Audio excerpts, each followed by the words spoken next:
আপোনালোকক ক'ব খুজিছো আপোনালোকে 244A পোৱাটো মোৰ বাহিৰে চাগে অসমীয়া মানুহে ছাপৰ্টে নিদিব ক'ব যে কেলে কৈছো বুলি ক'ব কিন্তু মই কওঁ যে আপোনালোকে 244A পাব লাগে আপোনালোকৰ কাৰণে সংবিধানত এইটো লিখি থোৱা আছে আপোনালোকক সেই অধিকাৰ দিব লাগে এইটো মই অকল কাৰ্বি মানুহৰ আগত বা কাৰ্বি আংলঙৰ মানুহৰ আগত কোৱা নাই মই এছেম্বলিটো এইটো কৈ দিওঁ গুৱাহাটীটো কৈ দিওঁ শিৱসাগৰটো কৈ দিওঁ যে আমাৰ ইণ্ডিজিনিয়াছ ট্ৰাইবেল মানুহ কাৰ্বিসকলৰ লগত ডিমাচাসকল আৰু আজি নাগা মানুহ বহুত আহিছে ইয়াতে নাগা মানুহ আহিছে লোথাও আহিছে আৰু লেংমাও আহিছে হয়নে নহয়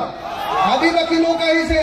মই সকলোকে কৈছো যে কাৰ্বি আংলঙত 244A দিয়াটো মই সমৰ্থন কৰো এখন স্পষ্টকে সকলোৱে কৈ দিব পাৰে মোক কাইলে ক'ব যে ই ভিলেন ই কাৰ্বিবিলাকক স্বায়ত্ত শাসন দিবলৈ যায় এনেকে ক'ব ই হা মোক গালি দিব কিন্তু মই একদম দৃঢ়তাৰে আপোনালোকৰ সন্মুখত কৈ গৈছো যে 244A মই ছাপোৰ্ট কৰো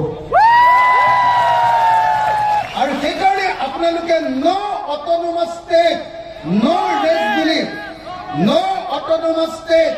নো ৰেছ বুলি যেতিয়া শ্লোগান দিয়ে তেতিয়া ময়ো একেলগতে আপোনালোকৰ হাতৰ মুঠি ওপৰলৈ তুলি একেলগতে কওঁ যে নো অট'নমাছ ষ্টেট নো ৰেছ দেই এইটো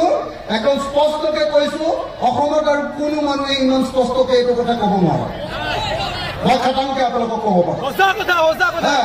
মই কিন্তু আপোনালোকক এইটো ছাপোৰ্ট দিওঁ আৰু কোনোবাই মোক ভাল পালে বেয়া পালেও মই ফেডাৰেলিজমক বিশ্বাস কৰোঁ ফেডাৰেলিজমক মই বিশ্বাস কৰোঁ ক্ষমতা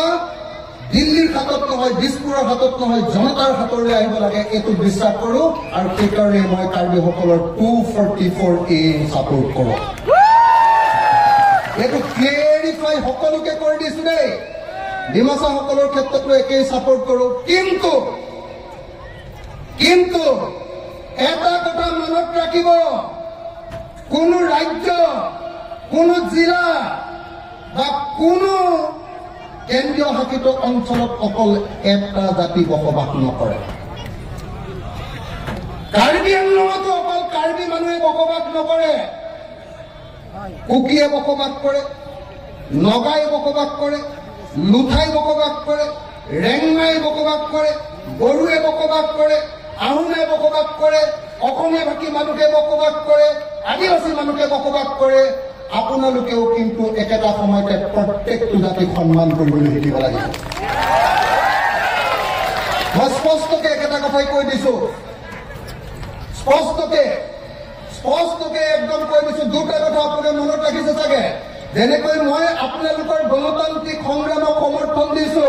যে আপোনালোকে অধিক ক্ষমতা পাব লাগে আপোনালোকে ষ্টেট উইদিন ষ্টেট পাব লাগে 244A পাব লাগে একেটা সময়তে মই একেটা গণতান্ত্ৰিক কথা কৈছো যে কাৰ্বি আংলঙত পৃথিৱীৰ কোনো ঠাইতে অকল এটা জাতি বসবাস নকৰে আন যিবিলাক জাতি বসবাস কৰে তেওঁলোককো আপোনালোকে সন্মান সহকাৰে তাত বসবাস কৰিবলৈ অধিকাৰ দিব লাগে হয়নে যদি আপুনি বেলেগক সন্মান নকৰে তেতিয়াহ'লে আপোনাকো বেলেগে সন্মান নকৰিব হয়নে গতিকে এইটো মনত ৰাখিব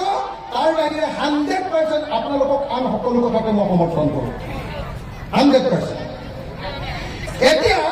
244A কোনে আনিব পাৰিব 244A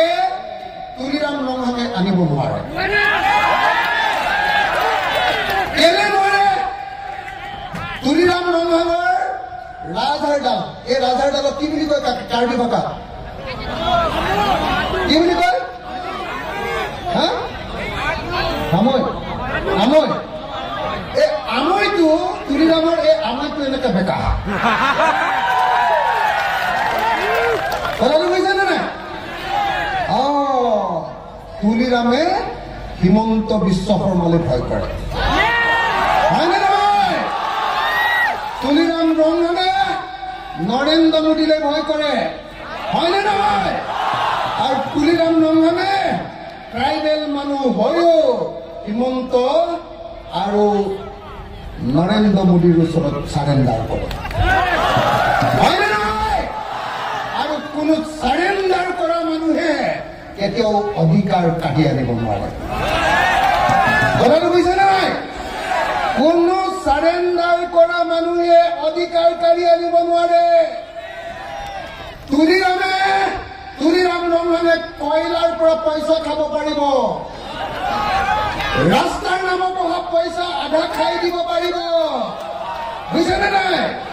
আৰু আপোনালোকক কেতিয়াবা গাহৰি মাংস আৰু মদো খুৱাব পাৰিব কিন্তু তুলিৰাম ৰমহানে কেতিয়াও 244A কাৰ্বি আংলঙৰ মানুহৰ কাৰণে আনি দিব নোৱাৰে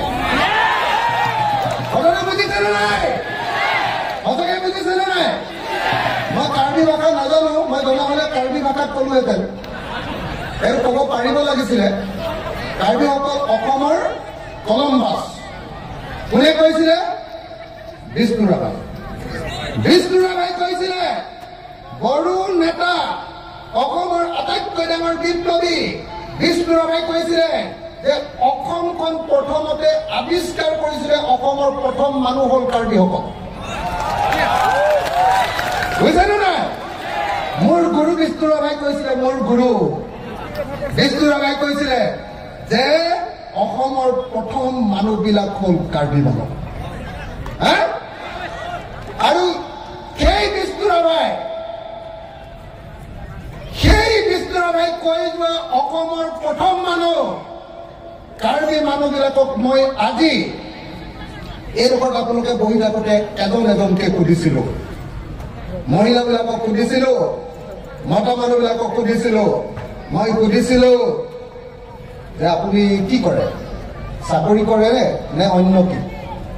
মই ইয়াত যিমান মানুহ লগ পালো যিমান মানুহ মই 100 মান মানুহক সুধিলো 100 মান মানুহে ক'লে যে আমি চবেই খেতি কৰোঁ নহ'লে হাজিৰা কৰোঁ হয়নে খেতি কৰোঁ নহ'লে হাজিৰা কৰোঁ হয়নে তাৰপিছত মই সুধিলো যে আপোনালোকৰ ঘৰবিলাক পকা নে কেঁচা মোক এজন মানুহে মাত্ৰ ক'লে যে আমাৰ ঘৰটো পকা বাকী মই 100 জনৰ ভিতৰত এজন মানুহে পকা বুলি ক'লে মোক 99 জনে ক'লে যে আমাৰ চবৰে ঘৰ কেঁচা হয়নে মই সুধিছিলো যে আপোনালোকে কি পানী খায় চৰকাৰৰ টেপৰ পৰা অহা পানী খায় নে ক'ৰ পৰা খায় কৈছে আমাৰ পাহাৰৰ পৰা অহা পানী খায় জুৰিৰ পৰা কৈছিলে যে আমি কুঁৱাৰ পানী খাওঁ আৰু দমকলৰ পানী খাওঁ টিউবৱেল বুলি কৈছিলে টিউবৱেলৰ পৰা খাই এনেকৈ কৈ আছিলে মোক হয়নে আপোনালোকে চাওক কাৰ্বি মানুহৰ দাঁতকেইটা চাওক ভিতৰত চব ক'লা হৈ গৈছে কাৰণ আজিও কাৰ্বি মানুহে আইৰণ থকা পানী খাই আছে অসমৰ আটাইতকৈ পুৰণি অসমৰ আটাইতকৈ খিলঞ্জীয়া অসমৰ আটাইতকৈ ভূমিপুত্ৰ মানুহবিলাকৰ ঘৰবিলাক যদি কেঁচা আৰু আটাইতকৈ পুৰণি মানুহবিলাকৰ যদি চাকৰি নাই তেতিয়াহ'লে কাৰ চাকৰি আছে অসমত হয়নে নহয় যেতিয়ালৈকে কাৰ্বি আংলঙৰ প্ৰত্যেকজন মানুহৰ ঘৰ পকা নহ'ব লেট্ৰিনটোত যেতিয়ালৈকে টাইলছ লগাব পৰা নহ'ব যেতিয়ালৈকে প্ৰত্যেকৰ ঘৰত এখনকৈ 4চকীয়া গাড়ী নহ'ব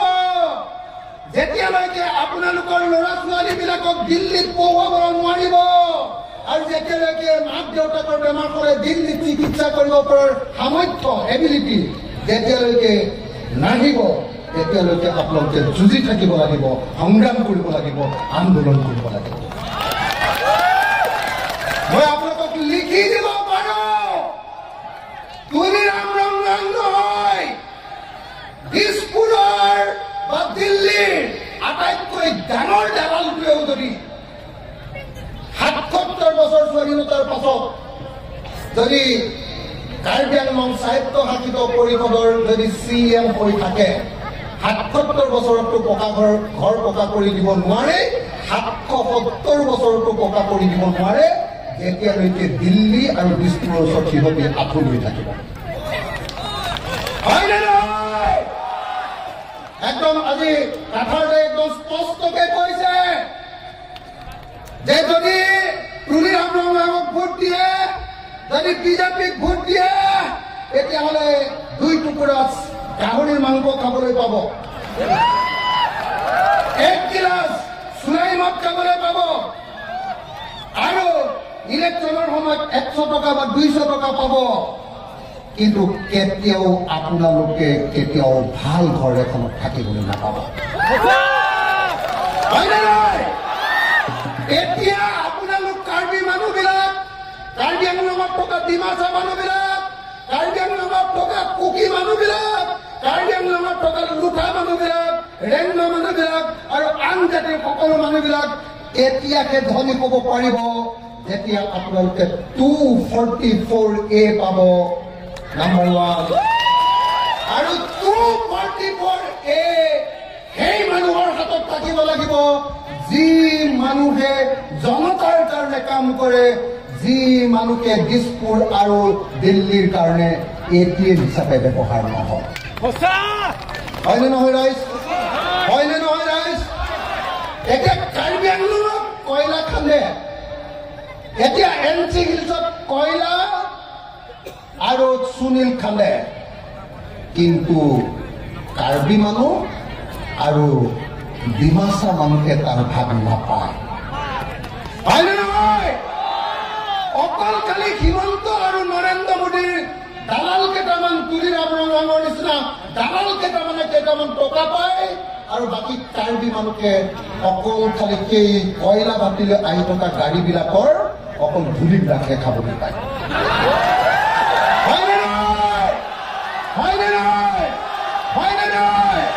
হয়নে নহয়?